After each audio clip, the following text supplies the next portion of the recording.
Welcome everyone, and thanks for joining today. So today's about something that decides more of your Black Friday or Christmas margin than most people realize. Businesses that win Black Friday and Christmas aren't the ones who negotiate hardest in November. They're the ones who make the call back in August and September to price in their orders. So hopefully by the end of the session, you'll have a better understanding on why stock is cheaper right now and what that does to your margin once Black Friday discounts and Christmas discounts land, and how to fund that gap between paying for stock and getting paid for it. So I'm joined here today by Triffin. So Swoop is a whole of market funding view, and Triffin have a specific supplier and invoice financing product that we'll be going into later, and they'll be providing some insight into the market and how you can best plan ahead of your Christmas and Black Friday sales. Yeah, cool. So just quick introductions. So my name's Sebastian Jowett. I head up the unsecured finance team for the UK arm of Swoop. So my team and I spend our time helping SMEs across the UK find funding that actually fits how they trade, not just what looks good on paper. And I'm joined here by Ian and Thomas. Ian is co-founder at Triffin, and Thomas is one of my partner managers at Triffin. So I don't know if you guys want to introduce yourself. And yeah, thanks for joining today. Thanks for having us, Sebastian. Yeah, quick intro on me. Yeah, started as a CA in life at KPMG, worked through a number of different startups and as a finance director and advisor to numerous different consumer brands over the years. And Tom. I'm Tom, partner manager at Triffin. Been in lending for quite some time now, and here at Triffin, I work closely with our customers and partners. So I get to see firsthand where businesses really experience those cash flow pressures and how they can use funding to actually manage it, particularly when they need to purchase stock before the actual revenue arrives. Perfect. So yeah, I think two people very well equipped to help with the brief for today. So yeah, no, thanks again. But yeah, let's kick things off. So starting behind the core idea behind the section. So nothing about the actual product that your businesses sells does change between August, September, and November. Same factory, same spec, pretty much everything's the same. What does change is who holds the negotiating power. So by ordering early, factories will still have spare capacity, which is sitting unused. Minimum order quantities and pricing are generally still up for discussion. Bright runs at standard rates, and you only need kind of two or three weeks notice to place those orders. You'll also often have kind of real choice between ports, payment terms, and delivery slots. However, if you're ordering late, factories fill up as everyone else has their peak orders too. So minimums rise and early discounts disappear pretty much entirely. So this is almost always the entire reason some businesses hold their margin through Black Friday is by taking advantage of these discounts and cheaper costs when you're putting through your orders early. Ian, so in terms of this year, I mean, what's kind of the closest call you've seen with somebody who's ordered right before, I suppose, that peak time comes up, or maybe what you saw last year? Yeah, absolutely. I think there's a big benefit for those who plan. And if you look at even, over the last 3 or 4 years, being in consumer brands has been massively difficult from a logistics perspective. Whether you go back to 2021 when you had the Suez blocked, you can look at last maybe 2, 3 years. I remember like the whole West Coast, the port of LA was shut for big strikes, and around the world, moving goods around has been incredibly difficult and creates tons of extraneous costs. You can miss out on sales if your goods are stuck at the port and you're not able to fulfill at capacity on Black Friday. You get costs for having too much warehouse stock stuck in a warehouse too early. So the key takeaway is that for those who don't plan, you can expect to lose margin on either costs or on lost sales because you don't have goods in the warehouse. So the key to it is to have a very clear and realistic plan determined well in advance. Make sure that you have your cash on hand to pay your suppliers when those payments fall due, because everything has a knock-on impact. As soon as goods are delayed, they're not on the water, and they're not getting into the port early and into your warehouse, you can almost guarantee that it's going to cost you more and your financial plan will deteriorate from there. And would you say there's any sectors where these timing pressures are worse than others at the moment? Yeah, for sure. Certainly. I think, the big news at the moment is obviously the conflict in the Middle East and in the Strait of Hormuz. So if you have goods trying to get into the Middle East via that waterway, that's not happening. So that's going to have a massive impact on your sales plan. Plus, people have ordered early and around. If you have likely a cosmetics product or something that has where the price of oil is a big big input cost into your good. People have ordered massively upfront to de-risk, further pricing fluctuations. So all of that factors into the cost of your goods, and also factors into port availability through Asia.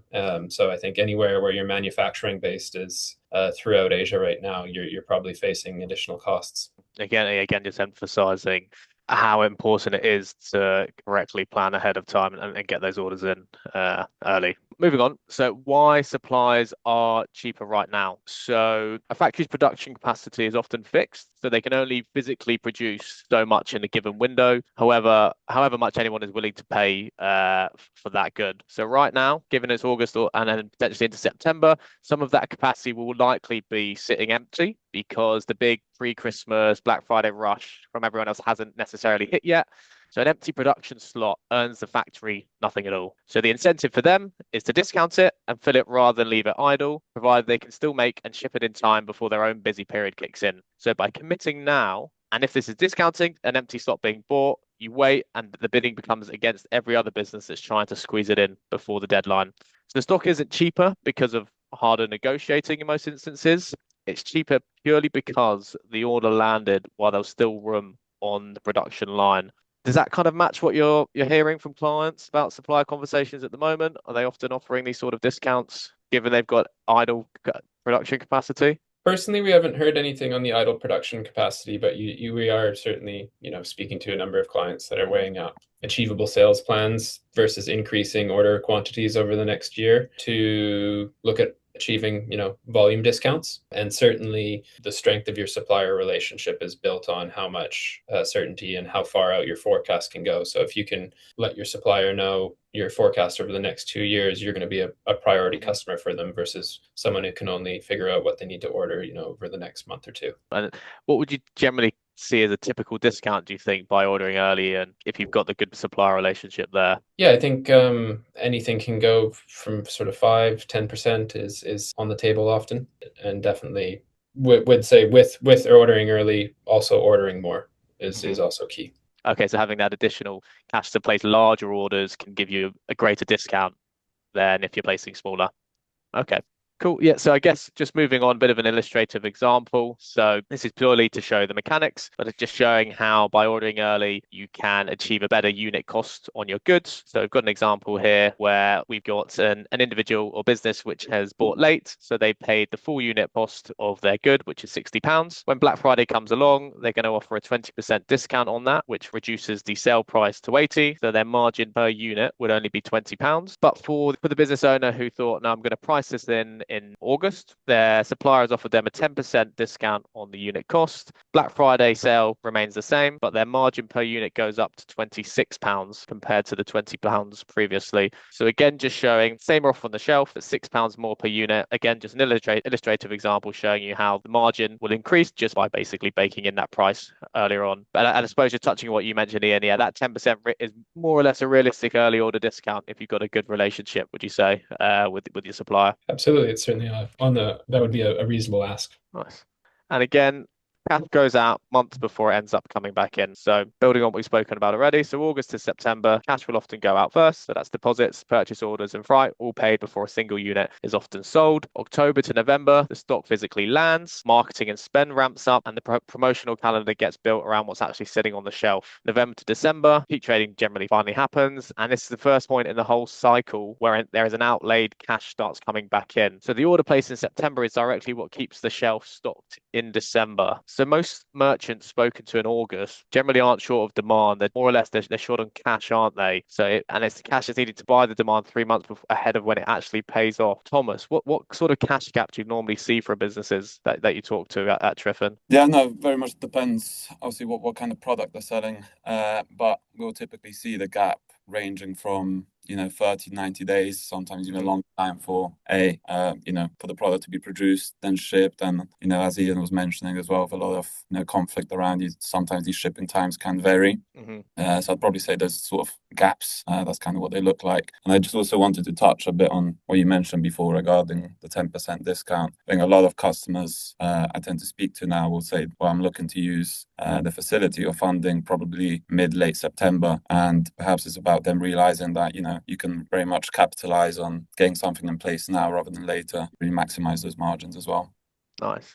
And based on the certain kind of high peak seasons of the year, are there any times you at Triffin tend to see spikes in inquiries? Definitely September, October are Hmm. big spikes. Also, I guess going towards the end of August, but I think that those are usually the key months with Hmm. Black Friday, Christmas, those key periods around the corner. And do you feel potentially it'd be better to be looking at it in August rather than October, so you're getting the better discounts with your suppliers, or do you generally see people leaving it late and looking to make those orders and in October for their November, December sales? I think the customers that come in earlier are always better prepared. It's always better to anticipate this early on. And I think sometimes, they're not really sure that discounts like this are available because they're very much thinking on, okay, we're going to need funding in September because our demand's going to increase then, rather than kind of thinking a month in advance and seeing what they can get out of the market. And then, yeah, I suppose just putting this back to you, the viewers, does this sort of sound like your December? So food and beverage. So your co-packers November slots went months ago, and the minimum orders is one that has just gone up in value. You'll see it in beauty, health, and wellness. So gift sets and limited editions need packaging, and bulk ingredients are often locked in early. On top of formulation and compliance lead times, with home, you'll have container shipping costs and lead times peak through Q3. So any delay in that window lands directly in the middle of the selling season, or if you've got apparel and accessories, factories prioritize whoever committed first. So ordering late means a smaller stock allocation, a later delivery date, and less room to run January markdowns afterwards.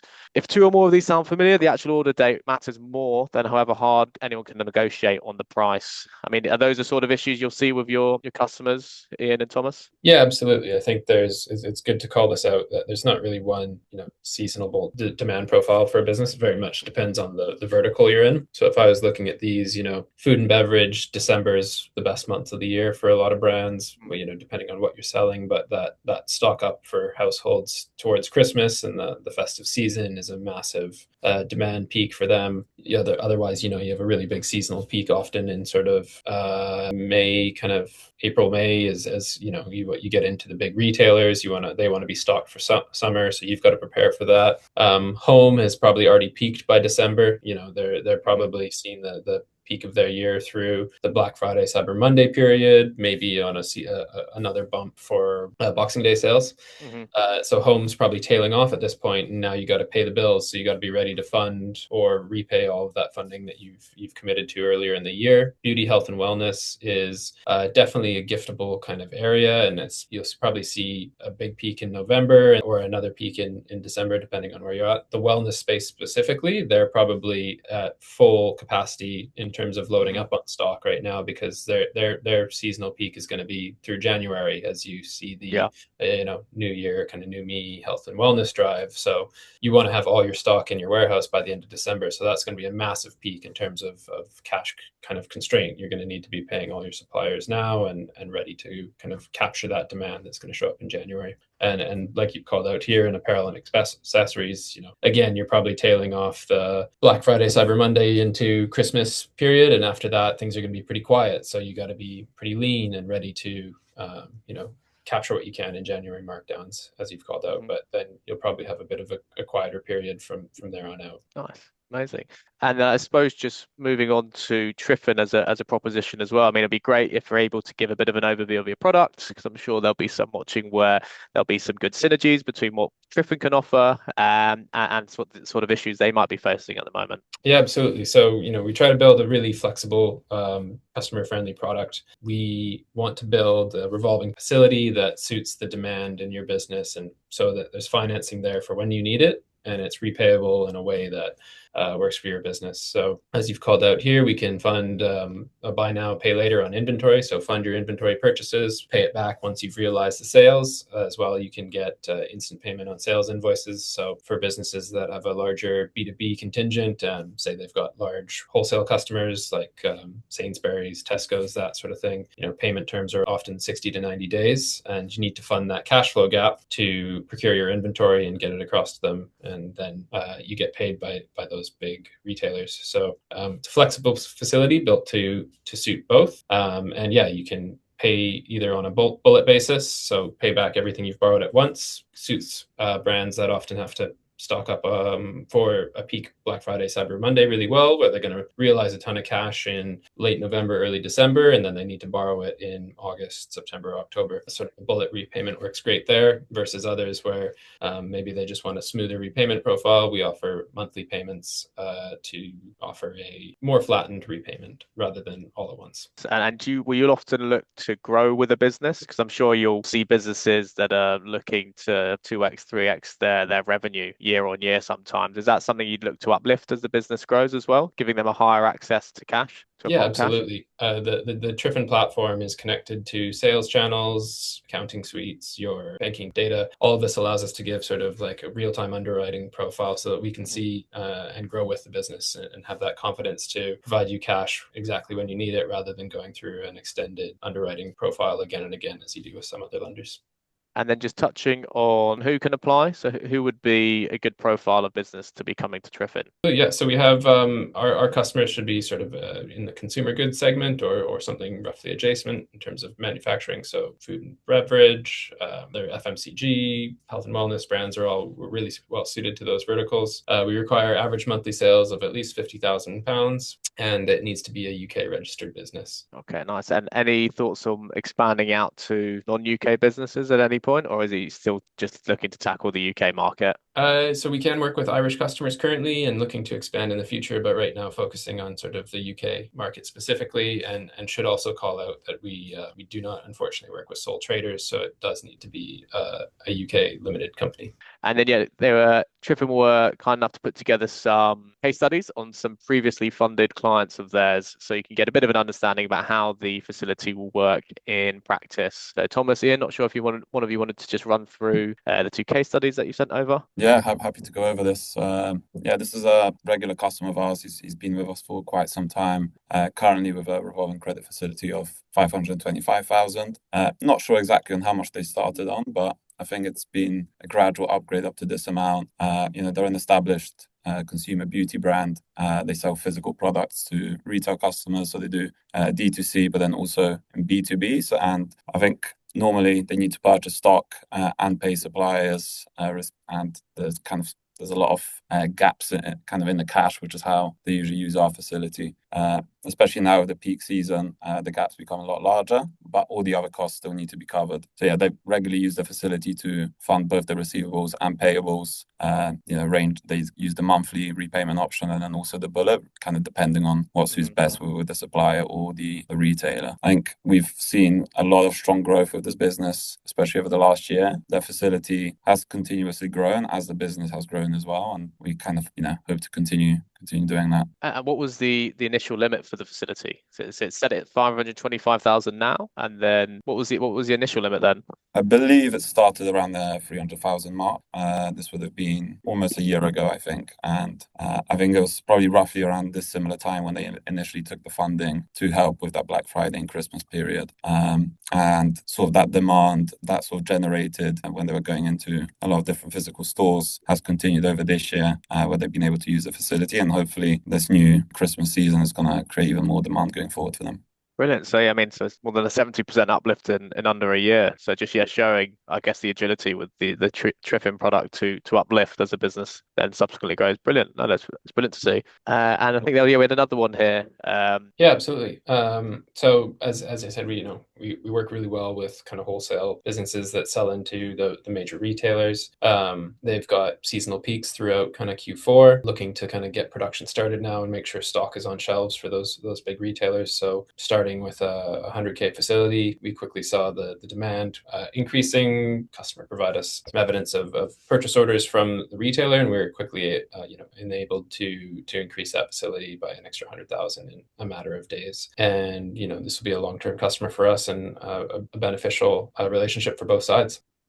Brilliant. And then I guess just going back on these just as an overarching theme as well. If somebody's already behind, would you say, on their mapping out their order calendars, is that something they've got time in order to put in place ahead of the Black Friday Christmas sales? I think, to be blunt, we're right on the edge of when you need to have things sort of locked in. I think, again, it depends on what your supply chain looks like. If you have locally based manufacturers in the UK, you've got yourself more time right now. You've got another maybe month or so to figure it out.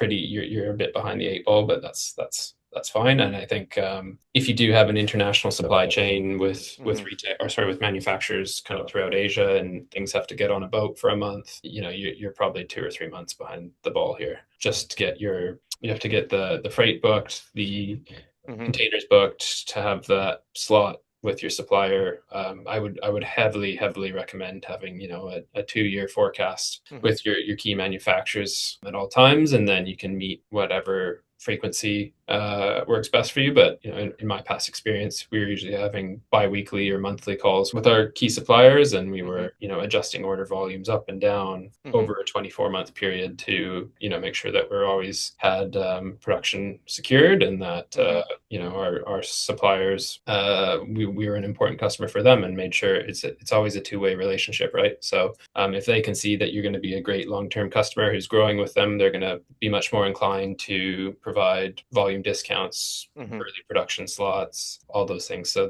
the more organized you are, the better your business will be in all cases. Yeah, because they want a seamless working relationship with their partners, because they're running their own business as well at the end of the day. Exactly, yeah. But yeah, just rounding up then, what to do this month. So first things first, map the order calendar if you've not already done so. Work backwards from the key delivery dates the business actually needs to find a point where the supply terms and freight costs are still working in its favor. Size that gap. So what you want to do is you want to work out precisely how much cash needs to go in August and September before any of it starts coming back in November and December. That figure becomes another to actually plan around, and sort the funding before the order, not after. So yeah, thanks guys for joining, and yeah, feel free to reach out, all attendees, if you've got any questions after this. Thanks Cheers, for your time, Seb. Cheers, Ian. Cheers, Dom. Bye bye. Bye now.